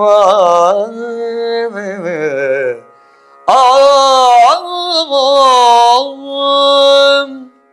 ತಮ್ಮ ಬಾ ಸುಗ್ರೀವ. ರಾಮದೇವರು ಹೇಳಿದ್ದಲ್ಲ, ವಾಲಿ ತಮ್ಮನನ್ನು ಕರೆದು ಮಾತಾಡಿಸು ಅಂತ ಹೇಳಲಿಲ್ಲ. ಧಾರ್ಮಿಕವಾದ, ಸ್ಮೃತಿಬದ್ಧವಾದ, ಶ್ರುತಿಬದ್ಧವಾದ, ವೇದ ಸಮ್ಮತವಾದ ಜಾಗೃತಿಯ ಮಾತುಗಳನ್ನು ರಾಮ ಹೇಳಿದ ಮೇಲೆ ಇಂದ್ರ ಸಂಜಾತನಾದಂತಹ ವಾಲಿಗೆ ಪುನಃ ಹೇಳಬೇಕು ತಮ್ಮನನ್ನು ಕರೆದು ಮಾತಾಡುವಂತ ಇಲ್ಲ. ಅವನ ವಿವೇಕವೇ ಅವನನ್ನು ಎಚ್ಚರಿಸಿತು, ಅವನ ಬುದ್ಧಿ ಅವನನ್ನು ಎಚ್ಚರಿಸಿತು, ಅವನ ಪ್ರಜ್ಞೆ ಜಾಗೃತವಾಯಿತು. ತಮ್ಮ ಬಾ, ಈ ಕಡೆ ಬಾ. ನಿನ್ನಲ್ಲಿ ನೆಟ್ಟ ಅಧಿಕ ದ್ವೇಷ ಈ ಪರಬ್ರಹ್ಮನ ಎದುರಿನಲ್ಲಿ ಬಿಟ್ಟು ಹೋಯಿತು. ಅನೇಕ ಸಲ ನಾವು ಎಣ್ಣೆ ಸೀಗೆ, ಆನೆ ಕೊಡಿ, ದ್ವೇಷಗಳು, ಆಣೆ ಮಾತುಗಳು ಎಲ್ಲ ಇರ್ತದೆ. ಆದರೆ ಯಾರೋ ಒಬ್ಬರು ಧಾರ್ಮಿಕರು, ಸತ್ಯವಂತರು, ಸಜ್ಜನರು ಹೇಳ್ತಾರೆ, ಯಾಕೆ ನೀವು ಹೊಡೆದಾಡಿಕೊಳ್ತೀರಿ? ಅಥವಾ ಮನೆಯಲ್ಲಿ ಒಬ್ಬರು ಹಿರಿಯರು, ವಯೋವೃದ್ಧರು ಸತ್ತಾವಾಗ ಇರಬಹುದು, ಅಥವಾ ಮಗಳಿಗೆ ಮದುವೆ ಆಗುವಾಗ ಇರ್ಬೋದು, ಯಾವುದೋ ಒಂದು ಸಂದರ್ಭದಲ್ಲಿ ದೈವ ಸಂಬಂಧವೋ ದೇವರ ಸಂಬಂಧವೋ ಅವಾಗ ಹೇಳ್ತಾರೆ, ನೀವು ಕೂಡಿಕೊಳ್ಬಹುದಲ್ಲ, ಕುಟುಂಬ ಯಾಕೆ ದೂರ ಆಗ್ತೀರಿ ಅಂತ. ಅವಾಗ ಆಣೆ ಮಾತು ಇಲ್ಲ, ಹರಿಕೆ ಮಾತು ಇಲ್ಲ. ಯಾವುದಾದ್ರೂ ಕ್ಷೇತ್ರಕ್ಕೆ, ಧರ್ಮಸ್ಥಳಕ್ಕೆ ಹೋಗ್ಬೋದು, ನಾವು ತಿರುಪತಿಗೆ ಹೋಗಬಹುದು, ಯಾವುದಾದ್ರೂ ಒಂದು ಕ್ಷೇತ್ರಕ್ಕೆ ಹೋಗ್ಬೋದು, ಅಲ್ಲಿ ಹೋಗಿ ನಾವು ಹರಿಕೆ ಹಾಕ್ತೇವೆ. ಅವಾಗ ಕ್ಷೇತ್ರಾಧಿಕಾರಿಗಳೋ ಧರ್ಮಾಧಿಕಾರಿಗಳೋ ಪಟ್ಟಾಧಿಕಾರಿ ಇಲ್ಲ, ಇವತ್ತಿನಿಂದ ನಿಮ್ಮ ಹಾಗೆ ಹೋಯಿತು.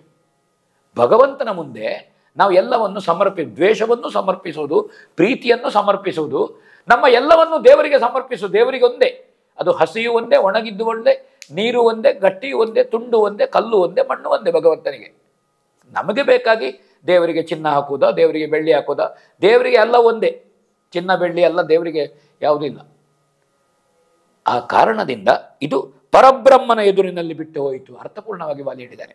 ರಘುರಾಮಚಂದ್ರನ ಪತ್ನಿಯನ್ನು ಕದ್ದೊಯ್ದವನನ್ನು ಶಿಕ್ಷಿಸಲಿಕ್ಕೆ ನೆರವು ಕೊಡು ಸುಗ್ರೀವ. ನೋಡಿ, ಯಾವ ರಾವಣನಲ್ಲಿ ತುಲ್ಯಾರಿ ಮಿತ್ರತ್ವವನ್ನು ಹೇರಿದ್ದಾನೋ ಅವನೇ ಹೇಳ್ತಾನೆ ಇಲ್ಲಿ, ಅವನನ್ನು ಶಿಕ್ಷಿಸಲಿಕ್ಕೆ ನೀನು ಸಹಾಯ ಮಾಡು, ಈ ಕಿಷ್ಕಿಂಧೆಯನ್ನು ಬಿಟ್ಟುವುದು. ಇದರಿಂದ ನಮ್ಮ ವಂಶ ವೃಕ್ಷಕ್ಕೆ ಸತ್ಕೀರ್ತಿಯ ಬಳ್ಳಿ ಹಬ್ಬುತ್ತದೆ. ನಮ್ಮ ವಂಶ ವೃಕ್ಷದಲ್ಲಿ ದುಷ್ಕೀರ್ತಿಯ ಬಳ್ಳಿ ಇತ್ತು, ಆ ಬಳ್ಳಿ ಬಿದ್ದು ಹೋಗ್ತದೆ. ಈಗ ತಾನೇ ಆ ಬಳ್ಳಿ ಅದು ಬಿದ್ದು ಹೋಗ್ತದೆ.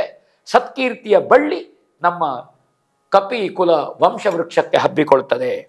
ಸುಗ್ರೀವನನ್ನು ಕರೆದನಂತೆ, ಅಂಗದನು ಇನ್ನು ಬಾಲಕ, ಅವನನ್ನು ಹಗೆಯ ಮಗನೆಂದು ತಿರಸ್ಕಾರ ಮಾಡಬೇಡ. ಹಗೆಯತನ 1000 ವರ್ಷದ ಹಾಗೆ ತಿರಸ್ಕಾರ ಮಾಡಬೇಡ ಸುಗ್ರೀವ. ಅವನನ್ನು ನಿನ್ನ ಮಗ ಅಂತ ತಿಳಿ. ಸುಗ್ರೀವನ ಹೆಂಡತಿಯಲ್ಲಿ ಮಕ್ಕಳು ಸುಗ್ರೀವ ಪಡಿಲಿಲ್ಲ, ಹಾಗಂತ ಮುಂದೆ ಪಡಿಬಾರದು ಅಂತ ಇಲ್ಲ. ಹಾಗೆ ಅಂಗದನನ್ನು ಸುಗ್ರೀವನಿಗೆ ಕಣ್ಣಲ್ಲಿ ನೀರು ಬಂತಂತೆ ವಾಲಿಯಲ್ಲಿ. ಇದು ಭಾವ. ಮಗನನ್ನು ಒಪ್ಪಿಸಿಕೊಟ್ಟ. ರಘುಪತಿಯ ಪಾದ ಸೇವೆಯಿಂದ ಕೀರ್ತಿವಂತನಾಗುವಂತ ಹರಸಿದನಂತೆ. ಗವಯ, ಶತಬಲಿ, ಶರಭ, ಗಜ, ಜಾಂಬವ, ಸುಷೇಣ, ಗವಾಕ್ಷ, ಮೈಂದ, ದ್ವಿವಿಧ, ದುರ್ಮುಖ, ಸುಮುಖ, ದಧಿಮುಖ, ಗಂಧಮಾದನ, ಇವರು ಕಪಿ ಮುಖ್ಯರು. ಇವರೆಲ್ಲ ನಿನ್ನ ಬೆಂಬಲಿಗಿದ್ದಾರೆ.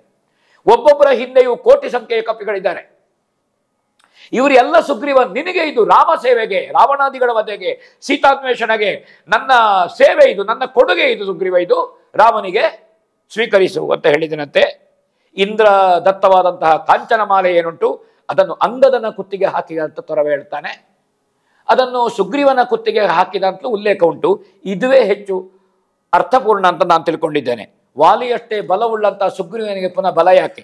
ಅಂತಹ ಅಂಗದನಿಗೆ ಮಗನಿಗೆ ಸುವರ್ಣ ಹಾರವನ್ನು ಕೊಟ್ಟ ಅಂತ ಕವಿ ಇಲ್ಲಿ ಹೇಳ್ತಾನೆ. ಹಾಗೆ ದ್ವೇಷವನ್ನು ಮರೆತ, ಬಾಚಿ ಬಿಗಿದಪ್ಪಿದ ಸುಗ್ರೀವನನ್ನು ಕಣ್ಣೀರು ಹಾಕಿದ, ತನ್ನ ನೋವನ್ನು, ತನ್ನ ಎಲ್ಲವನ್ನು ಕರಗಿಸಿಕೊಂಡ, ಪರಿಹರಿಸಿಕೊಂಡ ರಾಮನನ್ನು ಕರೆದು ಮಾತಾಡಿದನಂತೆ. ಮರಳಿ ರಘುನಾದನನ ಪದ ಪಂಕರುಗವನು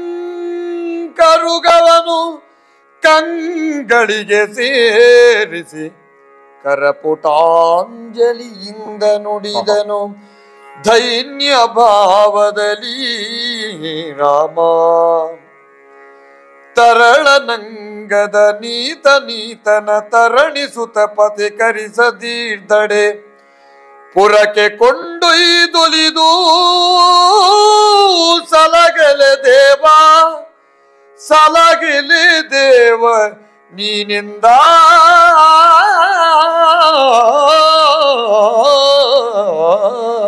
ರಾಮ. ರಾಮ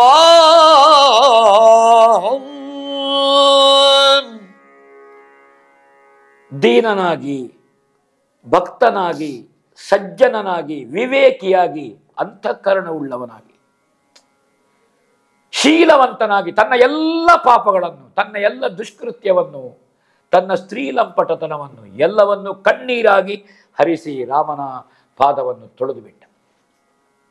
ಸುಗ್ರೀವನಲ್ಲಿ ಕ್ಷಮೆಯಾಚಿಸಿದ. ತನ್ನ ಆತ್ಮವತ್ತು ಪುತ್ರನನ್ನು ರಾಮ ಸೇವೆಗಾಗಿ ಸುಗ್ರೀವನಿಗೆ ಹಸ್ತಾಂತರಿಸ್ತಾನೆ. ಸಮಗ್ರ ಕಿಷ್ಕಿಂಧೆಯ ಕಪಿನಾಯಕರುಗಳು ತಾನು ಏನು ವಾನರ ಶಕ್ತಿಯನ್ನು ಸಂಘಟಿಸಿದ್ದೇನೆ, ಸಂಚಯಗೊಳಿಸಿದ್ದೇನೆ, ಇದನ್ನು ರಾಮ ಸೇವೆಗಾಗಿ ಸಮರ್ಪಿಸಿಕೊಂಡಂತಹ ವಾಲಿ. ಯಾವುದಕ್ಕೆ? ಮಾಡಿದ ತಪ್ಪಿಗೆ. ತಪ್ಪು ಮಾಡಿದವಾಗ ಏನು ಮಾಡ್ತೇವೆ? ದೇವರಿಗೆ ಹರಿಕೆ ಹಾಕ್ತೇವೆ ನಾವು. ದೇವರೇ ನಿನಗೆ, ನಿನ್ನ ಹುಂಡಿಗೆ ಹಾಕಿದ್ದೇನೆ. ಹಾಗೆ ರಾಮನ ಹುಂಡಿಗೆ ತನ್ನ ಸಂಪಾದನೆ, ಕಪಿಸಂದೋಹ, ಸಮಗ್ರ ಕಿಷ್ಕಿಂಧೆ, ಕಪಿಬಲ, ಇದನ್ನು ರಾವಣಾದಿಗಳ ವಧೆಗೆ, ಸೀತಾನ್ವೇಷಣೆಗೆ, ದುರ್ಜನ ನಾಶಕ್ಕೆ, ಸಜ್ಜನ ಪೋಷಣೆಗೆ, ಧರ್ಮ ಜಾಗರಣೆಗೆ, ಧರ್ಮ ಪ್ರತಿಷ್ಠಾಪನೆಗೆ ವಾಲಿ ಅದನ್ನು ಸುಗ್ರೀವನ ಮೂಲಕವಾಗಿ ರಾಮ ಸೇವೆಗೆ ಸಮರ್ಪಿಸ್ತಾನೆ. ಅವ ಹೇಳ್ತಾನೆ, ರಾಘವನ ಪಾದ ಕಮಲಗಳನ್ನು ಕಣ್ಣಿಗೆ ಒತ್ತಿ ಹೇಳಿದನಂತೆ, ಕೈ ಮುಗಿದು, ಈ ಅಂಗದ ಇನ್ನು ಹುಡುಗ ಸ್ವಾಮಿ, ಮಗು ಇವ. ಸುಗ್ರೀವನಲ್ಲಿ ಹೇಳಿದ್ದಾನೆ, ನಿನ್ನ ಮಗ ಅಂತ ಹೇಳಿದ್ದಾನೆ. ಕಾಂಚನ ಮಾಲೆಯನ್ನು ಅಂಗದನ ಕುತ್ತಿಗೆ ಹಾಕಿದ್ದಾನೆ. ಸುಗ್ರೀವನು ಇವನನ್ನು ಕರುಣಿಸದಿದ್ದರೆ ಹೇಳಲಿಕ್ಕೆ ಬರುವುದಿಲ್ಲ. ಕಪಿಗಳಿಗೆ ಚಾಪಲ್ಯ ಸ್ವಭಾವ. ಕೆಲವು ವರ್ಷ ಕಳೆಯುವಾಗ, ನಿನ್ನ ಅಪ್ಪ ನನಗೆ ಭಾರಿ ದೊಡ್ಡ ಮೋಸ ಮಾಡಿದ್ದಾನೆ, ನನ್ನ ಹೆಂಡತಿಯನ್ನು ಎಳ್ಕೊಂಡೋಗಿದ್ದಾನೆ, ಕಲಿಸ್ತೇನೆ ನಿನಗೆ ಅಂತ ಎಲ್ಲಿಯಾದರೂ ದ್ವೇಷ ಜಾಗೃತ ಆದರೆ, ಚಾಪಲ್ಯವೇ ಸ್ವಭಾವವಾಗಿರುವ ಕಾರಣ ಹಾಗೆ ಜಾಗೃತ ಆದರೆ, ರಾಮ ನಿನ್ನ ನಗರಕ್ಕೆ ಕರೆದುಕೊಂಡು ಹೋಗಿ ಕಾಪಾಡು ಅಂತ ಬೇಡಿದನಂತೆ. ಬೇರೆ ಯಾವ ದಾರಿ ಇಲ್ಲ ರಾಮ, ನಿನ್ನ ನಗರಕ್ಕೆ ಕರ್ಕೊಂಡು ಹೋಗು, ನೀನು ಅವನನ್ನು ಕಾಪಾಡಬೇಕು. ನಿನ್ನನ್ನು ಪೂರ್ಣವಾಗಿ ನಂಬಿದ್ದೇನೆ ಸ್ವಾಮಿ, ನಿನ್ನ ಸ್ಥಿತಿಗೆ ನನ್ನನ್ನು ನೂಕಬೇಡ. ನೋಡಿ, ನಂಬಿದ್ದೇನೆ ಹೇಳ್ತಾನೆ ಅವ. ನನಗೆ ನಂಬಿಕೆ ನಿನ್ನಲ್ಲಿ, ಬೇರೆ ಯಾರಲ್ಲಿಯೂ ನಂಬಿಕೆ ಇಲ್ಲ. ದೃಷ್ಟಿಯನ್ನು ಪಕ್ಕಕ್ಕೆ ತಿರುಗಿಸಿ ಕನಿಕರದಿಂದ ವಾಲಿಯ ಎದೆಯಲ್ಲಿ ನೆಟ್ಟಿದ್ದ ಬಾಣವನ್ನು ಕಿತ್ತನಂತೆ. ಎಷ್ಟಾದರೂ ಒಡ ಹುಟ್ಟಿದ ಕರುಳು ಮಲಗದೇ ಇರುತ್ತದೆ ಅಂತ ವಾಲ್ಮೀಕಿಗಳು ಕುಶನ ಹತ್ರ ಹೇಳ್ತಾರೆ ಕತೆ ಹೇಳುವಾಗ. ಹಿಡ್ಕೊಂಡಿದ್ದಾನೆ ಬಾಣವನ್ನು, ಆದರೆ ವಾಲಿ ಹಿಡ್ಕೊಂಡ ಕಾರಣ ಬಾಣ ಒಳಗೆ ಹೋಗದೇ ಇದ್ದದ್ದಲ್ಲ. ಯಾಕೆ ಬಾಣ ಒಳಗೆ ಹೋಗಲಿಲ್ಲ? ರಾಮನ ಸಂಕಲ್ಪವೇ ಅದು ಎದೆಯನ್ನು ಮಾತ್ರ ಸೀಳುವಂತಹದ್ದು. ಅವನಲ್ಲಿ ಧಾರ್ಮಿಕ ಜಾಗೃತ ಆಗಬೇಕು, ಮಾತನಾಡಿದರೆ ಹೇಳುವ ಸ್ಥಿತಿಗೆ ಬರಬೇಕು. ಮದೋನ್ಮತ್ತನಾಗಿ ಯಾರು ಹೇಳಿದರೂ ಕೇಳದ ಸ್ಥಿತಿಯಲ್ಲಿಲ್ಲ. ಅವನಿಗೆ ವಿವೇಕವನ್ನು ಹೇಳಬೇಕೋ ಬೇಡವೋ, ವಿವೇಕವನ್ನು ಎಚ್ಚರಿಸಬೇಕೋ ಬೇಡವೋ. ಹಾಗೆ ರಾಮ ಬಿಟ್ಟಂತಹ ಬಾಣ ವಾಲಿಯಲ್ಲಿ ವಿವೇಕವನ್ನು ಜಾಗೃತ ಮಾಡಿದಂತಹ ಬಾಣ ಅದು. ರಾಮೋಪದೇಶವನ್ನು ಕೇಳುವಂತೆ ಅವನನ್ನು ಮಾಡಿದಂತಹ ಬಾಣ ಅದು. ಅದನ್ನು ಎಳಿತಾನಂತೆ, ಕೇಳೋಣ. ತೊಡಚು ರಘುಪತಿ ತೋಮರವನಿನ್, ತೊಡಚು ರಘುಪತಿ ತೋಮರವನಿಲ್ಲೊಡಲಿಗಧಿಕೃತ ಪಾಪಕರ್ಮಂ ಗೊಡರಿದೀಯ ಪಕೀರ್ತಿ ಕಮಲಜನು ಸಿರಿಗಿಲ್ಲಬರ ಅಡಗಲರಿಯದು ದೇವ ಪೂರ್ವಜನೊಡನೆ ಕಳುಗಿಲ್ದಂಘ್ರಿಯಲಿ ಹೊಡೆಗೆಡೆದು ಹೊರಳಿದನ ಕಪೀಶ್ವರನ ಕಕುತ್ಸಜನ. ತೊಡಚೋ ರಘುಪತಿ ಈ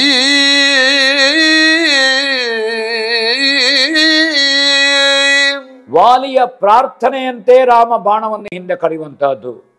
ಹೇಗೆ ಕರೀತಾನೆ? ಮಂತ್ರಪೂತವಾಗಿ ಕರೆಯುತ್ತಾನೆ. ಆ ಬಾಣದಲ್ಲಿರುವಂತಹ ಅಭಿಮಾನಿ ದೇವತೆಗಳನ್ನು ಸಂಪ್ರಾರ್ಥಿಸಿ ಕರೆಯುತ್ತಾನೆ. ಯಕ್ಷಗಾನದ ಕವಿ ಹೇಳ್ತಾನೆ, ಕೇಳು ಮುರರಿಪು ಕಮಲಲೋಚನ ತಾಳಲಾರೆನು ಸರಳಿ ನುರಿಯನು. ನನಗೆ ಮೋಕ್ಷವನ್ನು ಕರುಣಿಸುವಂತ ಪ್ರಾರ್ಥಿಸುವ ವಾಲಿ. ಬಾಣವನ್ನು ಎಳೆದಾಕ್ಷಣ ವಾಲಿ ದೊಪ್ಪನೆ ಮೊದಲೇ ಬಿದ್ದುಕೊಂಡಿದ್ದ ವಾಲಿಯ ಕಳೇವರ ಬಿದ್ದು ಹೋಯಿತು. ಸುಗ್ರೀವ ಕಣ್ಣೀರಾಗ್ತಾನೆ. ನನಗೆ ತೋಮರದಿಂದ ಹೊಡೆ, ನಾನು ಮಹಾಪಾಪಿ. ಒಡ ಹುಟ್ಟಿದ ಅಣ್ಣನನ್ನು ಕೊಲ್ಲಿಸಿದಂತಹ ಪಾಪ ನನಗುಂಟು. ಬ್ರಹ್ಮನ ನನಗೆ ಕೊಟ್ಟ ಆಯುಷ್ಯು, ಅದರ ಕೊನೆಯವರೆಗೂ ನನಗೆ ಅಪಕೀರ್ತಿ ಅಲ್ಲೋ ರಾಮ. ಒಂದೇ ತಂದೆಯೇ ತಾಯಿ, ಇಬ್ರು ಒಬ್ಬನೇ ತಂದೆಯನ್ನೇ ತಾಯಿಯಿಂದ ಒಪ್ಪಿ ಹುಟ್ಟಿ ಬಂದವರು, ಜೊತೆಗೆ ಹುಟ್ಟಿ ಬಂದಿದ್ದೇವೆ ನಾವು.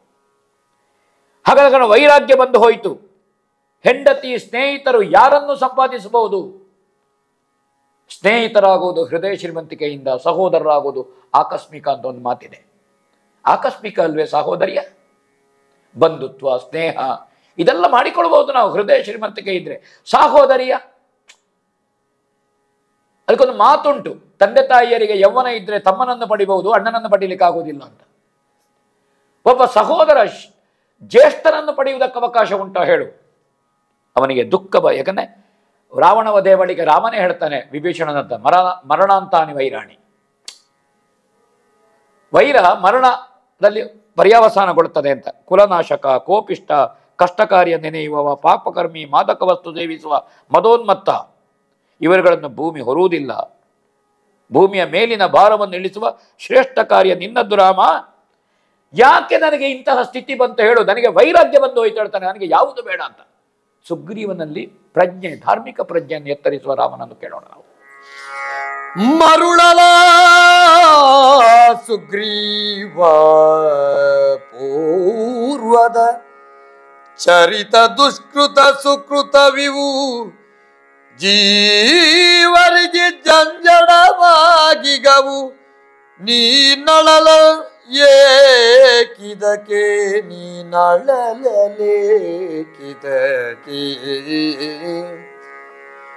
ಮರಣ ನಿನ್ನಿಂದಾಯ್ತೇ,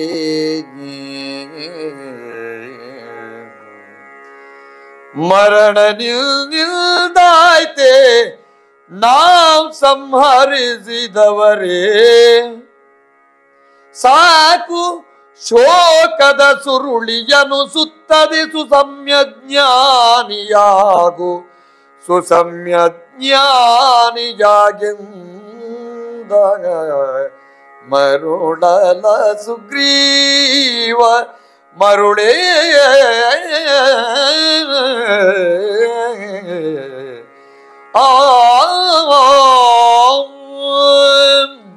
ಸುಗ್ರೀವನೇ ಹೇಳ್ತಾನೆ ರಾಮನ ಹತ್ರ, ಭೂಮಿಯ ಭಾರವನ್ನು ಇಳಿಸುವ ನೀನಾದ ಕಾರಣ ನೀನು ನನಗೆ ಸಮಾಧಾನ ಹೇಳ್ಬೇಕು ಹೇಳ್ತಾನೆ. ಬೇರೆ ಯಾರೋ ಹೇಳ್ಬೇಕಾದಲ್ಲ, ಭೂಭಾರವನ್ನು ಇಳಿಸುವುದಕ್ಕೆ ಇಳಿದು ಬಂದವ ನೀನು ಅಂತ ಸುಗ್ರೀವನಿಗೆ ಗೊತ್ತುಂಟು.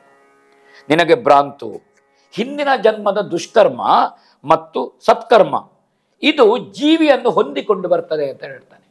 ಯಾರ ಮರಣಕ್ಕೆ ಯಾರು ಕಾರಣ ಅಲ್ಲ ಸುಗ್ರೀವ, ನೀನು ಯಾಕೆ ಶೋಕಿಸ್ತಿ? ವಾಲಿಯ ಮರಣ ನಿನ್ನಿಂದ ಆಯ್ತು, ವಾಲಿಯ ವಧೆ ನನ್ನಿಂದ ಆಯ್ತು, ನಾನು ಕೊಂದದ್ದ. ಶೋಕದ ಸುಳಿಯಲ್ಲಿ ಸಿಲುಕಿದ್ದಿ, ಸಮ್ಯಜ್ಞಾನಿಯಾಗು. ಸಮ್ಯಜ್ಞಾನಿಯಾಗಿ ಆಲೋಚನೆ ಮಾಡಿ. ಯಾರ ಮರಣವು ಯಾರ ಕೈಯಲ್ಲೂ ಇಲ್ಲ. ಹುಟ್ಟುವಾಗಲ ಮರಣವನ್ನು ಒಟ್ಟಿಗೆ ಹೊಂದಿಕೊಂಡು ಬರ್ತಾನೆ. ಗೀತೆಯಲ್ಲಿ ಕೃಷ್ಣನೇ ಹೇಳಿದ್ದಾನೆ, ಜಾತಸ್ಯ ಹಿ ಧ್ರುವ ಮೃತ್ಯು. ತಾಯಿಯ ಹೊಟ್ಟೆಯಿಂದ ಮೃತ್ಯುವಿನ ನಾಲಿಗೆಗೆ ನಾವು ಬೀಳುತ್ತೇವೆ, ಮೃತ್ಯುವಿನ ಹಸ್ತಕ್ಕೆ ನಾವು ಬೀಳುತ್ತೇವೆ. ನಾವು ಬೇರೆಲ್ಲಿಗೂ ಬೀಳುವುದಿಲ್ಲ. ಅದರ ಜೊತೆಗೆ ಇದೆ ಯಾವ ಜನ್ಮದ ಸಹೋದರ ಮತ್ತಾವ ಜನ್ಮದ ಅಣ್ಣ ಹೇಳು? ಇಲ್ಲ. ಇದು ಈ ಭೂಮಿಯಲ್ಲಿ ಹುಟ್ಟಿದ ಮೇಲೆ ಬಂದದ್ದು. ಈ ಭೂಮಿಯಲ್ಲಿ ಸಾಯುವಾಗ ಸಹೋದರವು ಹೋಗ್ತದೆ, ಬಂಧುತ್ವ ಹೋಗ್ತದೆ. ಸತ್ತ ಮೇಲೆ ಅಣ್ಣನ ಹೆಣ, ರಾಜನ ಹೆಣ.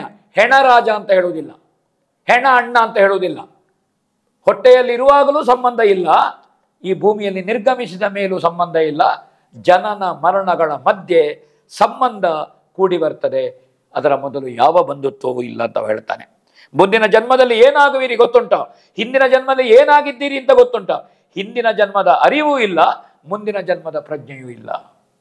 ಹಾಗಾದರೆ ಯಾಕೆ ನಾವಿಲ್ಲಿ ಆ ಜನ್ಮಾಂತರೀಯವಾದಂತಹ ಸಂಬಂಧಗಳನ್ನು ಯಾಕೆ ಇಲ್ಲಿ ಬೇಸೀತಿ? ವಿವೇಕವನ್ನು ಮನಸ್ಸಿಗೆ ತಂದುಕೋ. ಜ್ಞಾನದ ಬೆಳಕಿನಿಂದ ಅಜ್ಞಾನದ ಕತ್ತಲೆಯನ್ನು ನೀನು ದೂರ ಮಾಡಿಬಿಡು ಸುಗ್ರೀವ. ಬಂಧುತ್ವ ಅಂತ ನೀನು ಆಲೋಚನೆ ಮಾಡಬೇಡ, ಇದು ಕರ್ಮ. ಸೈರಣ ತಂದುಕೋ, ಸಮತೆ ತಂದುಕೋ, ವಿವೇಕಿಯಾಗು, ಜ್ಞಾನಿಯಾಗು. ಅಜ್ಞಾನವನ್ನು ಹೇಳೋ ಮರಣೋತ್ತರ ಸಂಸ್ಕಾರ ವಾಲಿಗೆ ಇರಬೇಕು. ವಾಲಿಯ ಪ್ರಾಣ ಪಕ್ಷಿ ಹಾರಿ ಹೋಯ್ತಂತೆ. ಔರ್ಧ್ವ ದೇಹಿಕ ಮೊದಲು ಮಾಡಬೇಕಾದದ್ದು ದೇಹವನ್ನು ಕ್ರವ್ಯಾದವೆಂಬಂತ ಅಗ್ನಿಗೆ ಸಮರ್ಪಿಸಬೇಕಾದ್ದು. ಇದು ಮಹಾಯಜ್ಞ. ಮಗನಿಗೋ ರಕ್ತ ಸಂಬಂಧಿಗಳಿಗೋ ಇದು ಮಾಡಬೇಕಾದಂತಹ ಕೆಲಸ. ಅದನ್ನು ಮಾಡಿ ಮನಸ್ಸಿನಲ್ಲಿ ಉದಿಸಿದ ಅಶಾಂತಿಯನ್ನು ಸಮಾಧಾನಗೊಳಿಸಿದನಂತೆ.